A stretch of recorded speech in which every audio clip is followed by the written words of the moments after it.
She was the invisible wife, the deaf sister hidden in the shadows. For 3 years, he looked right through her, but the night she finally vanished into the desert, she didn't just take her broken heart. She took a secret that would shake the entire kingdom. A secret he created in a night he tried to forget. Humiliation didn't burn, it froze. It ran through Omar Hakim's veins like liquid nitrogen as he stared at the woman standing before him at the makeshift altar. It wasn't Alicia. It would never be Alicia. Alicia was gone. 3 hours ago, she had fled with a second-rate European prince, leaving behind an explosive international scandal that threatened to shatter a vital alliance between kingdoms. She had left Omar standing at the altar like a fool, with hundreds of powerful dignitaries watching in stunned silence, decades of peace treaties hanging by a thread. And then Farid Fahmy, the father of the two sisters, had made the desperate proposal that would save face but destroy any illusion of dignity Omar had left. "Marry my other daughter. Now, today, the alliance stands." The other daughter, Dalia. The one the family had kept hidden in an isolated wing of the palace for 27 years because being born deaf in a royal family was an unacceptable, permanent shame. The one who never appeared at public events, the one who hadn't even been considered an option until this moment of absolute desperation. Omar had accepted because there was no real choice. Refusal meant war. It meant the collapse of fragile treaties. It meant showing weakness when his reputation depended on ruthless strength and swift decisions. But accepting meant this. It meant standing here at 32, sheikh of the most powerful kingdom in the desert, commanding a $15 billion empire, marrying a woman he had never seen before this humiliating morning. Omar forced himself to actually look at her for the first time. Dalia was small, perhaps 5'4", delicate where Alicia was voluptuous and flashy. Her dark brown hair was pulled back in a simple bun, revealing a graceful neck and shoulders that seemed to carry an invisible but devastating weight. Her skin was the color of the desert sands at dawn. Her full lips trembled slightly, despite the visible control she exerted over herself. But it was her eyes that held his attention in a disturbing way. Huge, golden brown, expressive, intelligent in a way he hadn't expected. Eyes that watched him with a complex mixture of fear, resignation, and something that looked dangerously close to pity. She pitied him. The woman being forced to marry a stranger pitied the powerful, humiliated sheikh. Anger boiled hotter. Omar turned his face away, refusing to hold her gaze. The imam continued the ceremony in rapid Arabic, words Dalia couldn't hear, commitments she couldn't understand, vows neither of them wanted to make. When the imam signaled it was complete, Omar turned and walked out of the hall without looking back, without touching the bride, without even pretending this was a real marriage. It was a contract, a signed paper, duty fulfilled. Nothing more. The first night, Dalia waited in the hastily prepared bridal suite, the same one that had been decorated for Alicia. Red roses everywhere, petals on the massive bed, scented candles creating a romantic atmosphere completely detached from the cold, brutal reality.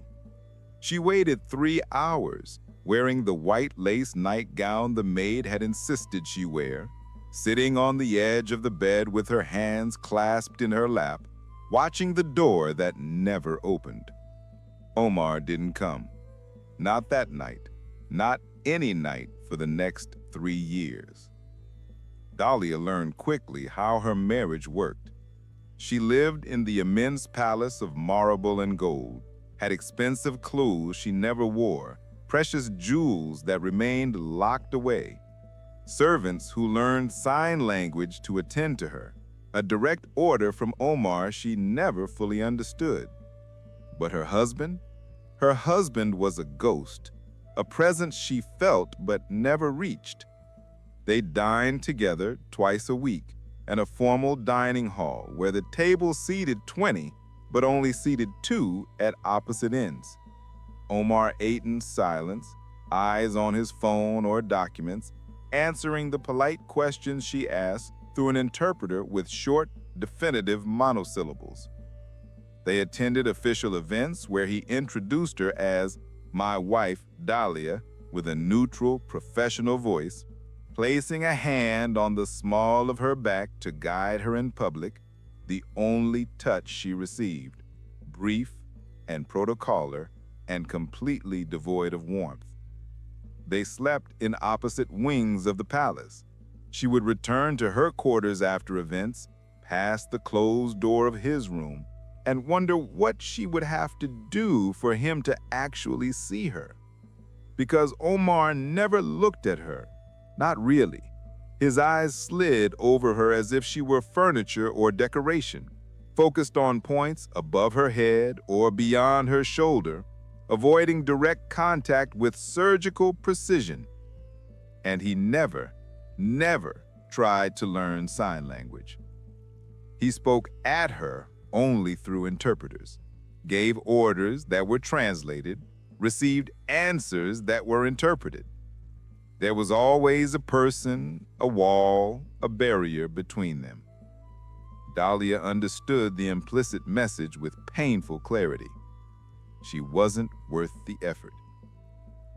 But the worst part, the absolute worst, was that she was falling in love with him anyway.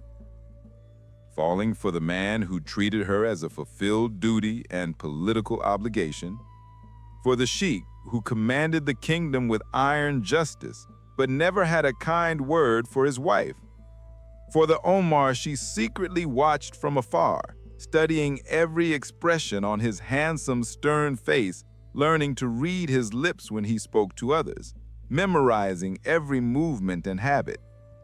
Dalia knew things about him no one else knew. She knew he woke at 5 every morning and walked the gardens alone before the day began.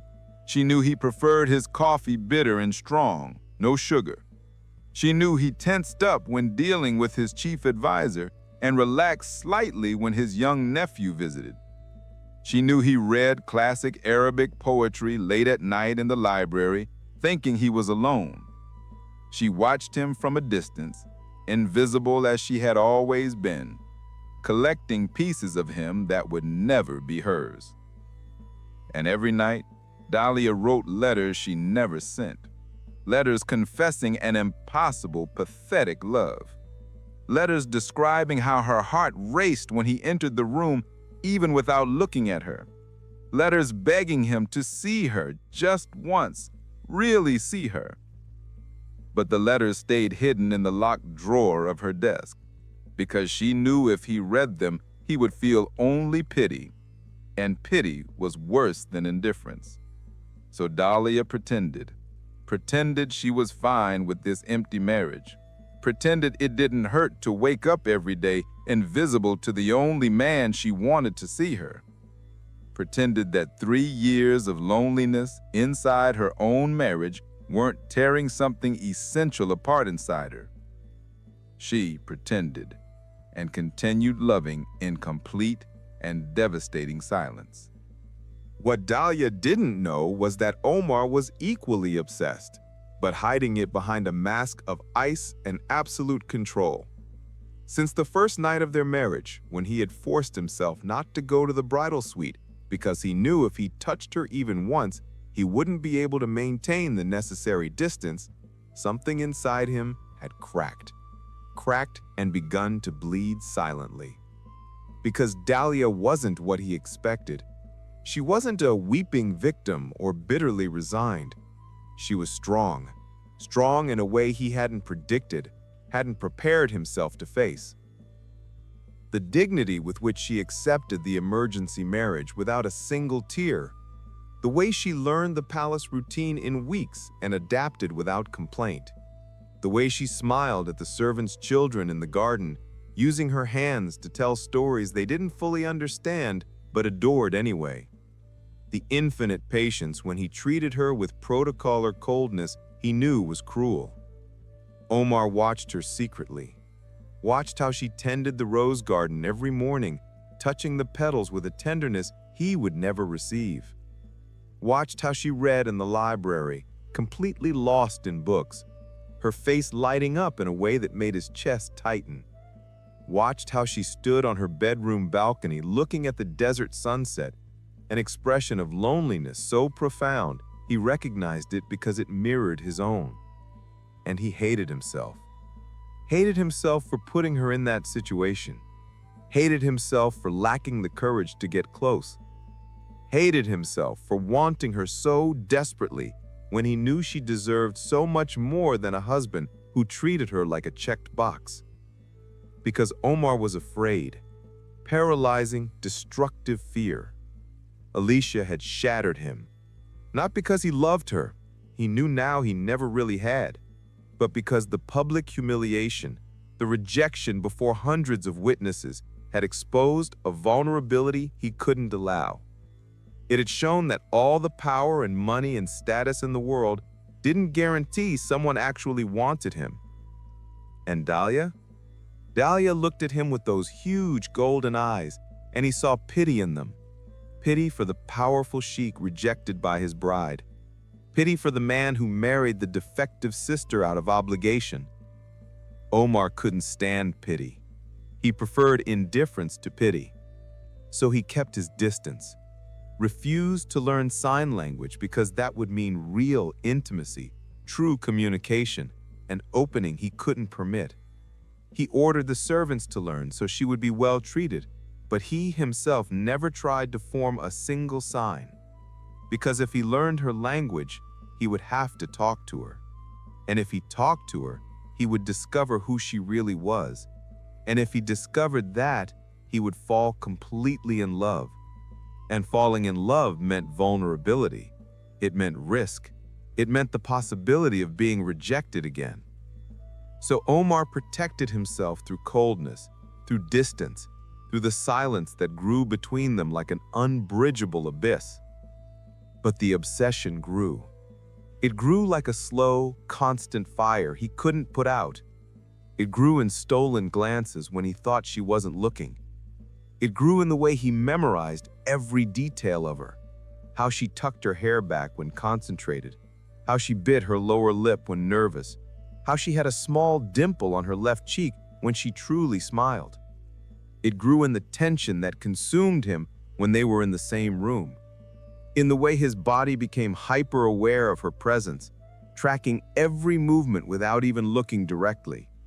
In the way he had to clench his fists, not to reach out and touch when she passed near. 2 years of marriage, and Omar knew exactly what her perfume smelled like. Jasmine, and something softer, sweeter that made him dizzy.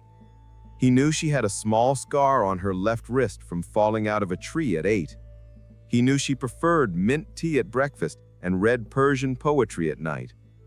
He knew everything about her, except what it was like to touch her, to kiss her, to make love to her. And that not knowing was killing something inside him slowly, inexorably.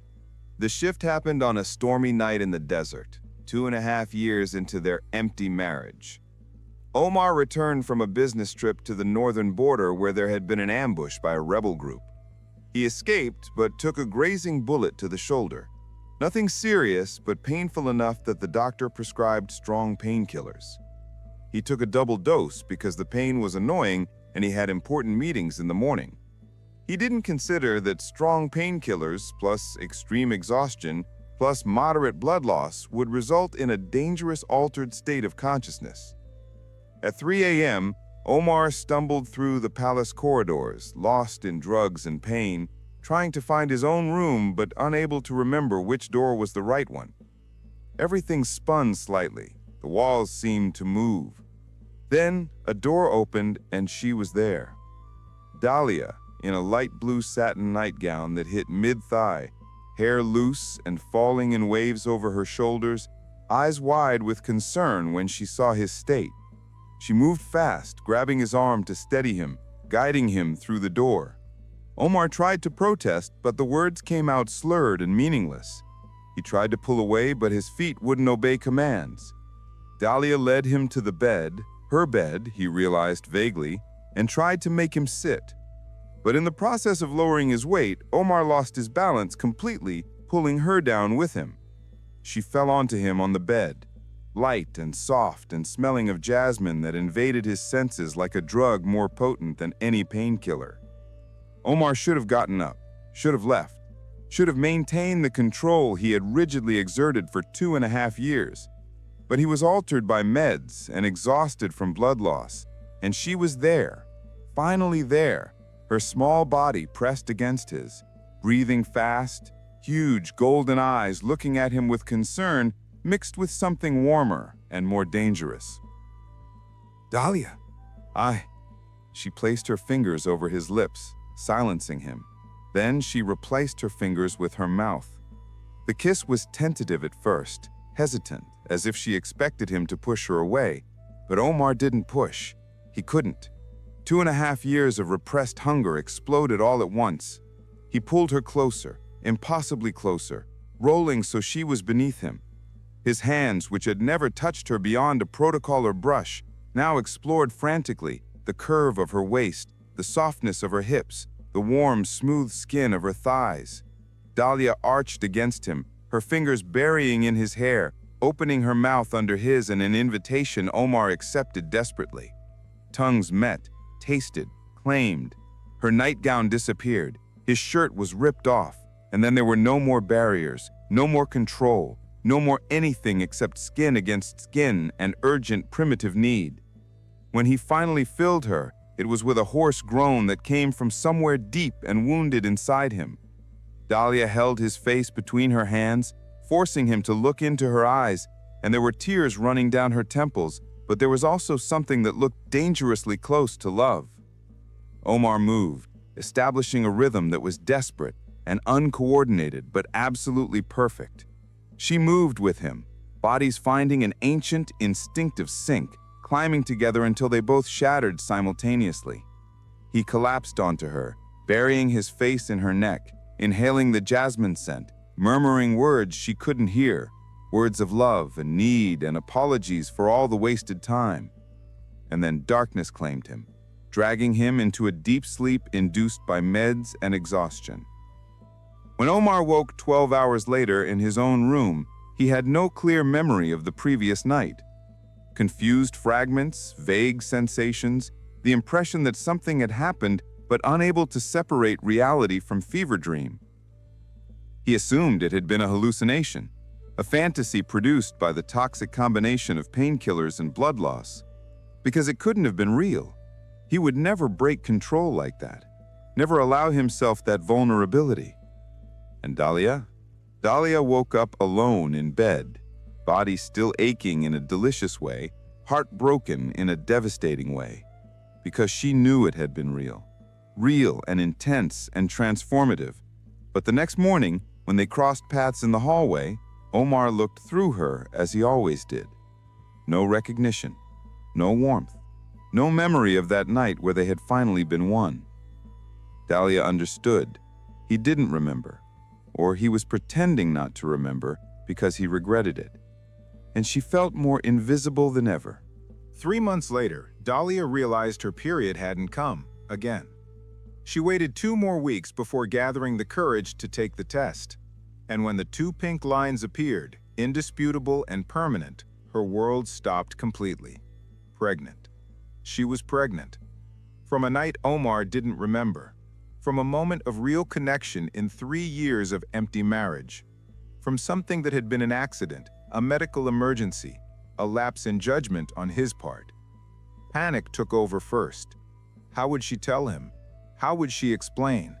Would he believe her or think she had cheated somehow? But then, sitting on the cold bathroom floor, hugging her knees, Dalia felt something stronger than panic. Relief. Immense, shameful relief. because that baby was hers. Hers, something she could love without fear of rejection. Someone who would need her, see her, love her. And 3 years married to a man who never wanted her had taught a brutal lesson. She couldn't stay here. She couldn't raise a child in this environment of coldness and indifference. She couldn't allow her child to grow up watching their mother be treated like a ghost in her own marriage. The decision formed clear and definitive. She would leave. She would go to her Aunt Nadia, who lived in a small town far from here. She would raise the baby alone, give the child the love and attention and presence she herself never had. Omar wouldn't miss her. He barely noticed she existed. Dalia spent 2 days planning meticulously. She gathered cash she had saved from her allowance, packed a small bag with only essentials, called her aunt explaining the situation and asking for shelter. And then, on the night she chose to leave, she wrote a letter. A letter explaining everything. The night they spent together when he was altered by meds, the resulting pregnancy, the decision to leave because she couldn't live invisibly anymore, the absolution of any responsibility because she knew he had never wanted this marriage.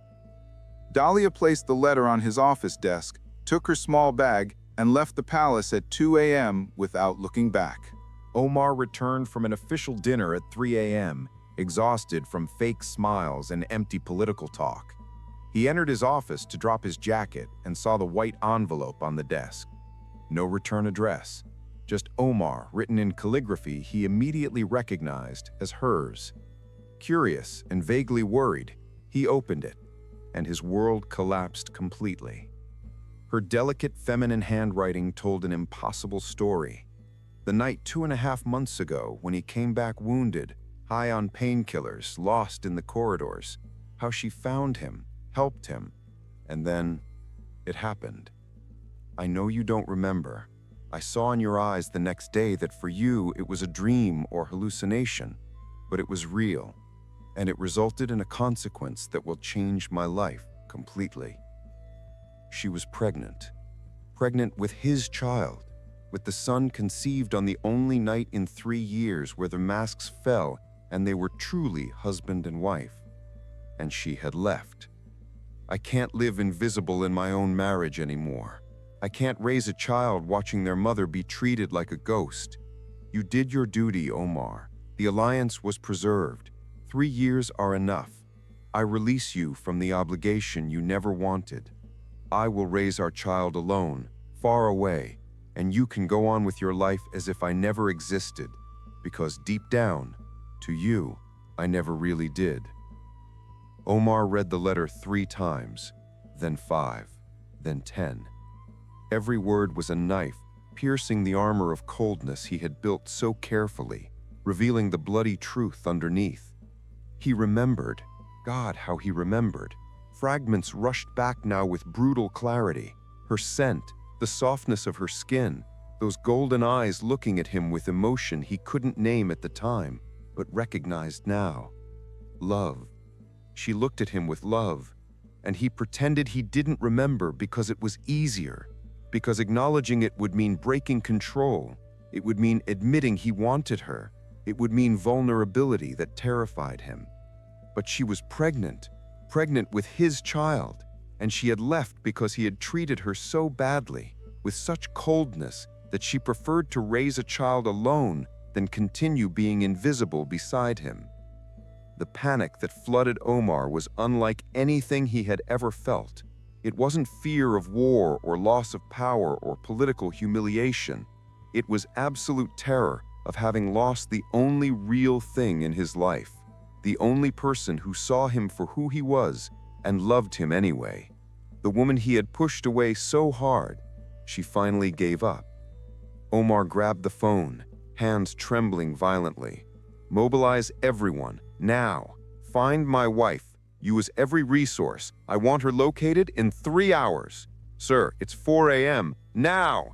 His roar echoed through the entire palace. Because Omar finally understood. 3 years of marriage pretending he didn't want her when every cell in his body yearned for her.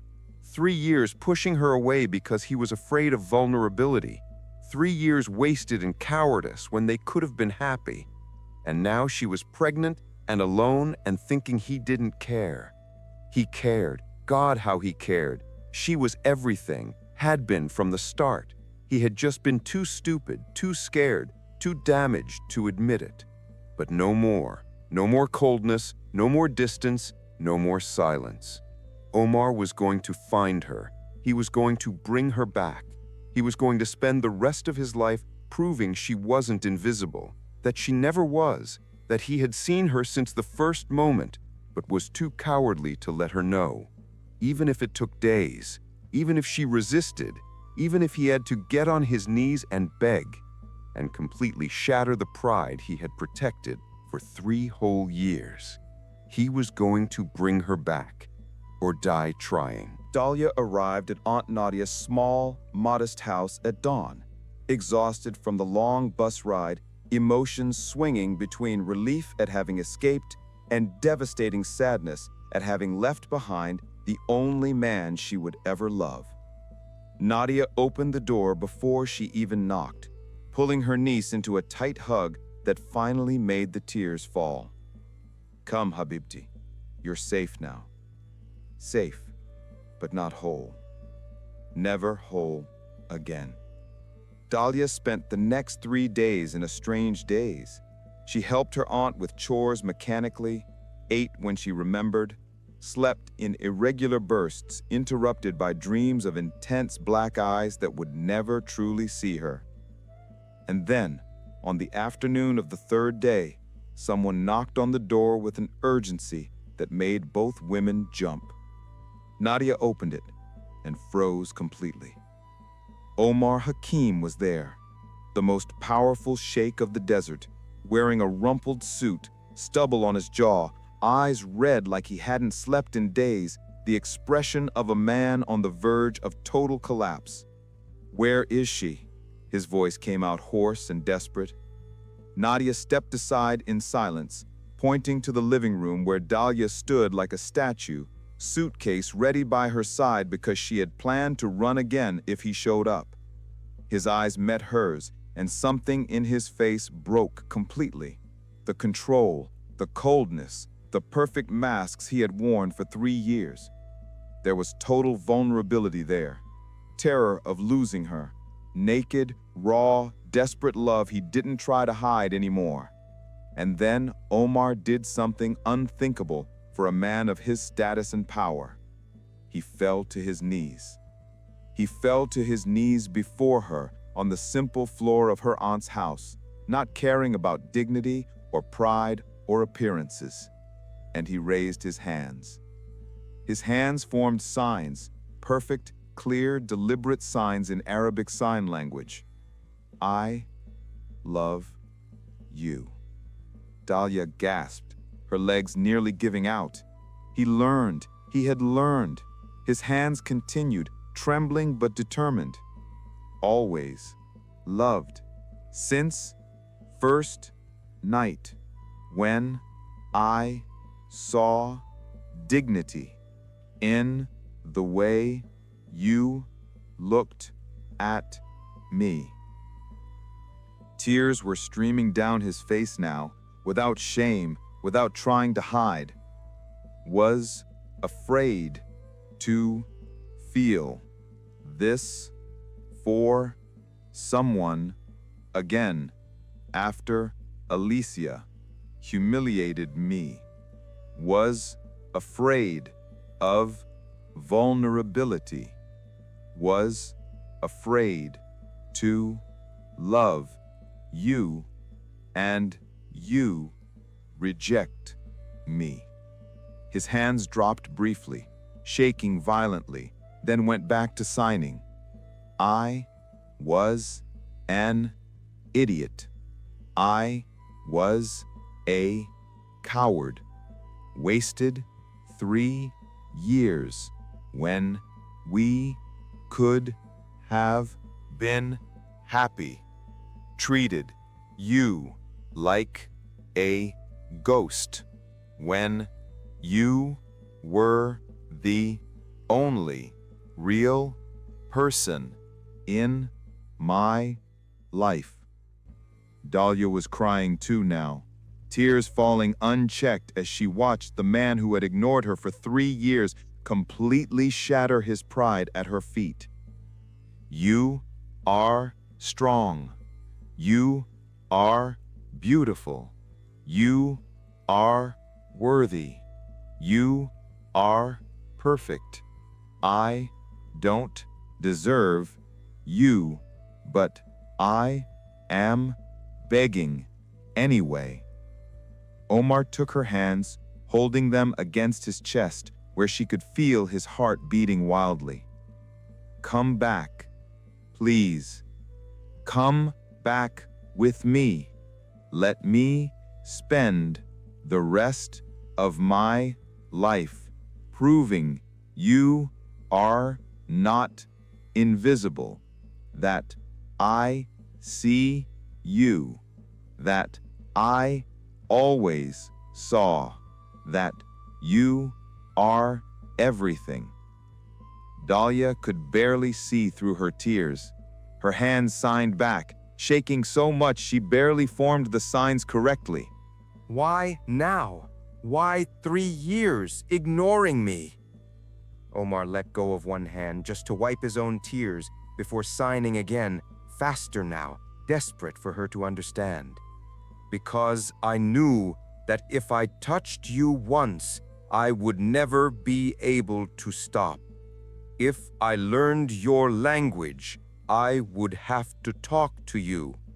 If I talked, I would fall completely in love, and I was so afraid of loving and being rejected again. He leaned forward until his forehead touched hers, eyes closed, breath hitching in irregular sobs. But losing you is worse, much worse. I prefer to love you and risk rejection than live another day without you. His signs became slower, more deliberate.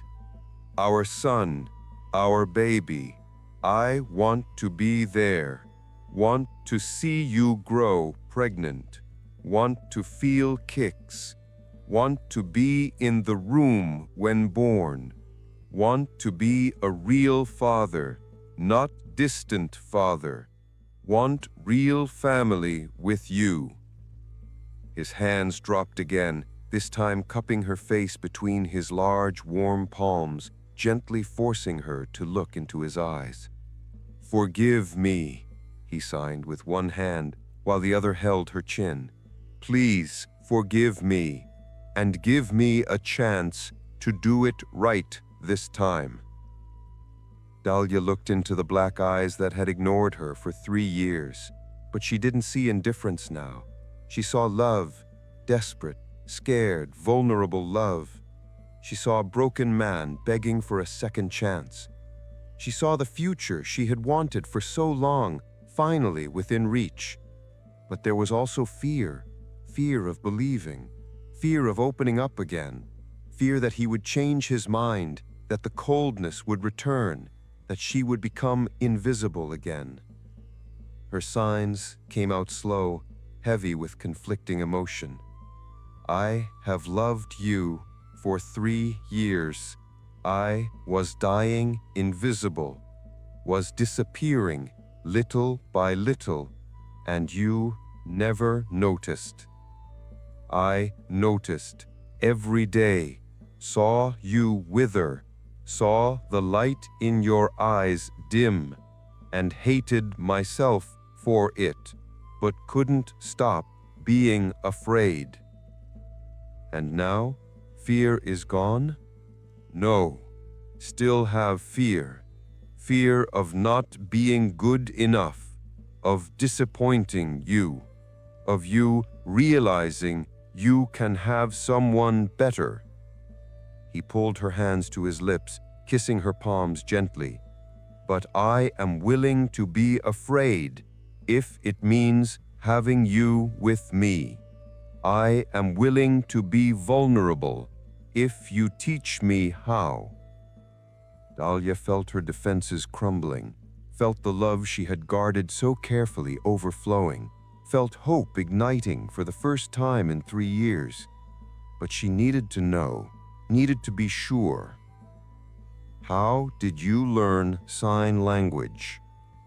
3 days. The answer came with something that looked like shame.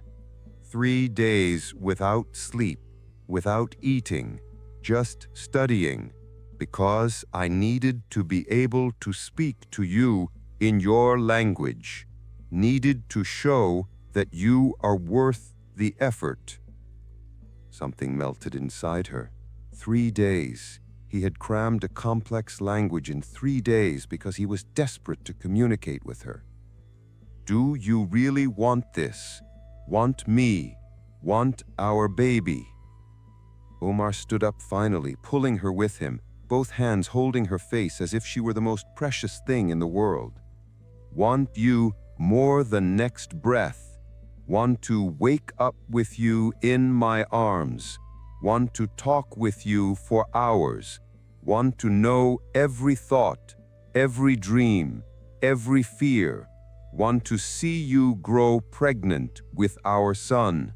Want to be husband for real, not husband on paper. He leaned in, stopping with his lips millimeters from hers. Come home with me, please.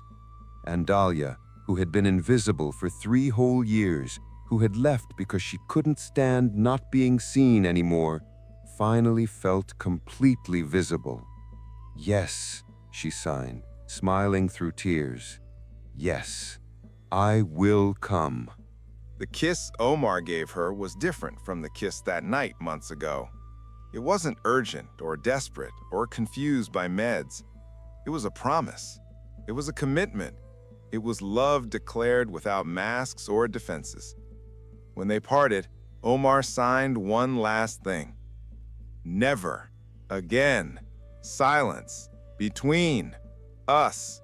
I promise we will talk every day.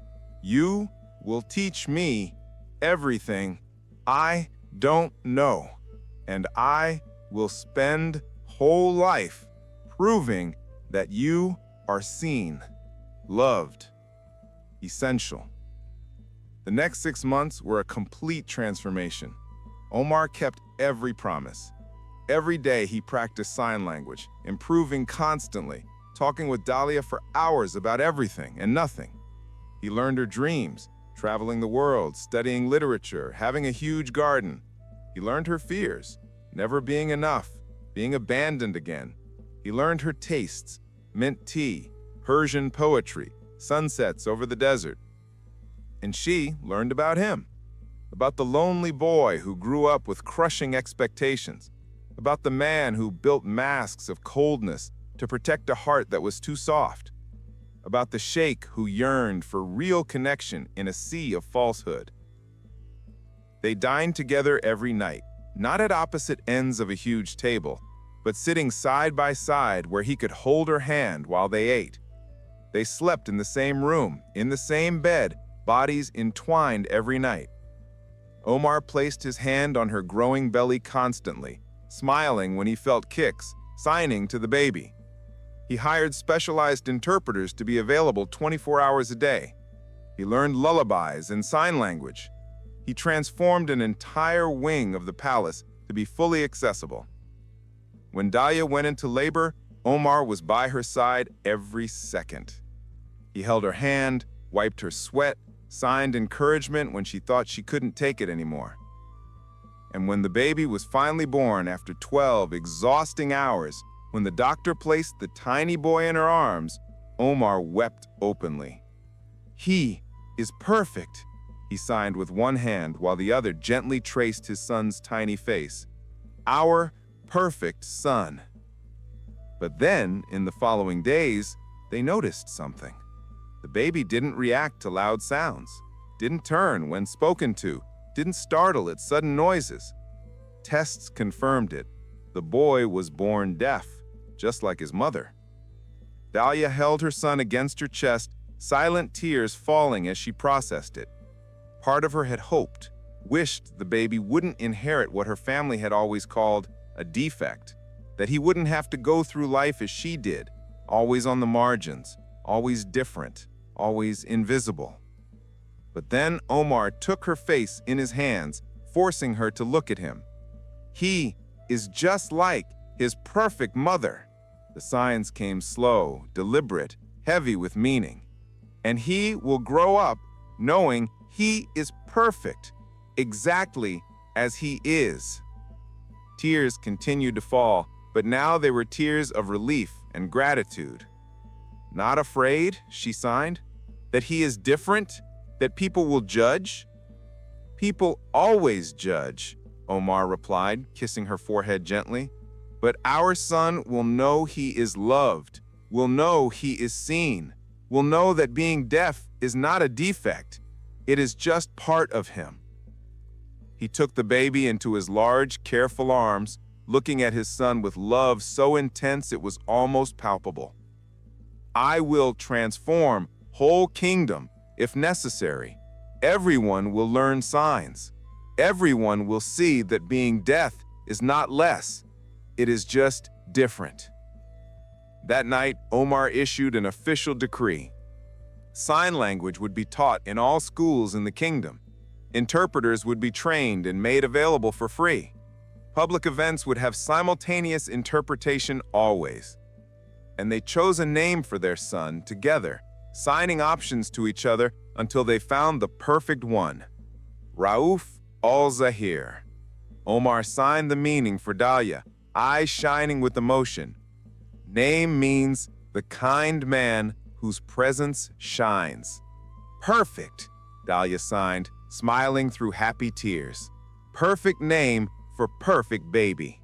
3 years later, Dalia woke up with sunlight streaming through open curtains and the familiar weight of a strong arm around her waist. Omar was awake behind her. She could tell by his breathing pattern. His fingers traced lazy circles on her belly, a belly that was growing again because they were expecting their second child. She turned in his arms, smiling to find the black eyes watching her with a tenderness that still surprised her sometimes. "Good morning," he signed with his free hand. "Good morning," she signed back, leaning in to kiss him gently. A sudden movement came from the next room. Dalia knew the pattern. Rauf was up and wanted attention. Omar got out of bed quickly, pulling on pajama pants and crossing to his son's room. Dalia followed more slowly, stopping at the door to watch. The 3-year-old boy was standing on his bed, arms raised, demanding to be picked up. He had his father's black hair, his mother's golden eyes, a smile that lit up any room. Omar picked him up, spinning him until the boy laughed silently, then signed, "Good morning, Rauf. Sleep well?" Small hand signed back, still uncoordinated but understandable. "Slept good. Where Mama?" "Here," Dalia approached, kissing the top of his dark head. "Good morning, my love." Rauf threw himself from his father's arms into hers, snuggling against her chest as he always did in the morning. "Hungry," he signed dramatically, making both parents laugh.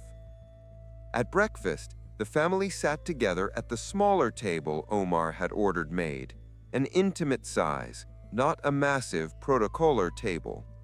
Rauf ate pancakes enthusiastically while telling them about a dream he had in rapid signs.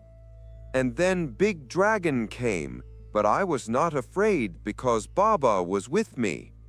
Of course I would be with you, always will protect you. And Mama too." "And Mama too," Dalia confirmed, "always." After breakfast, Omar took Rauf to the garden while Dalia rested. This pregnancy was more tiring this time. Through the window, she watched them. Omar was teaching their son to care for the roses, signing the names of each color, letting Rauf touch the petals gently. The boy asked a million questions his father answered patiently, never rushing, never ignoring. And Dalia remembered 3 years ago when she herself was invisible in this palace, when she walked these same gardens alone and unnoticed, when the man who now signed so lovingly with their son refused to learn a single word in her language. The transformation was complete and real and permanent. Omar had kept every promise he made that day he found her at her aunt's house. There was never silence between them again. Never again did she feel invisible. Never again did he hide behind masks of coldness. At night, when Rauf was asleep and they lay together in bed, Omar pulled Dalia close, his hand resting on the round belly where their second son grew. "Happy?" he asked, signing with his free hand. "More than imagined possible," she answered honestly. "Me too." His fingers traced her face in the soft light of the room. "You saved my life. Know that?" "Don't understand. I was dead inside. 3 years dead, hiding behind coldness and fear. You brought me back to life." Dalia held his hand against her own face, turning to kiss his palm. "You saved me too. I was disappearing, becoming invisible. You made me visible again." "Never again will be invisible." The promise came firm and absolute. "We'll spend every day of rest of life seeing you, loving you, showing that you are essential." And Omar kept that promise. Every day, in small ways and grand gestures. In the kingdom, the transformation he started continued. Sign language was taught in all schools now. Interpreters worked in hospitals, courts, government buildings. The deaf community, which had been marginalized for generations, finally had a voice and visibility.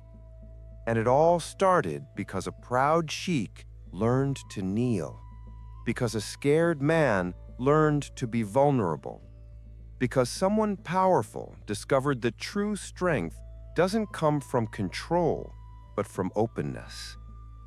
Omar had married Dalia to save a political alliance, out of obligation, out of necessity. But he discovered that a true marriage isn't built on obligation. It is built on daily choice, on mutual vulnerability, on real communication, not just through words, but through actions that show love. And as he held his wife in his arms, feeling their son move in her belly, knowing their oldest breathed peacefully in the next room, Omar knew with absolute certainty he had found something infinitely more valuable than any political alliance or power or wealth. He had found home, family, true love, with the woman everyone called defective, but who was absolutely perfect, with the deaf son who was a blessing, not a curse, with the life he almost lost by being too cowardly to risk his heart. And he would never, never again be cowardly like that. Never again hide behind coldness. Never again let fear rule. Because loving Dalia, loving completely, vulnerably, openly, was the bravest thing he had ever done. And it was worth every moment of fear, every piece of shattered pride, every broken mask. It was worth everything. She was worth everything. If Omar's redemption arc gave you all the feels, you haven't seen anything yet. We have plenty more broken heroes and strong women waiting for you. Hit that subscribe button right now so you never miss a happily ever after. Craving your next emotional fix? The story on your screen right now is your next obsession. It's got even more drama, higher stakes, and a twist you won't see coming. Click it now before you regret it.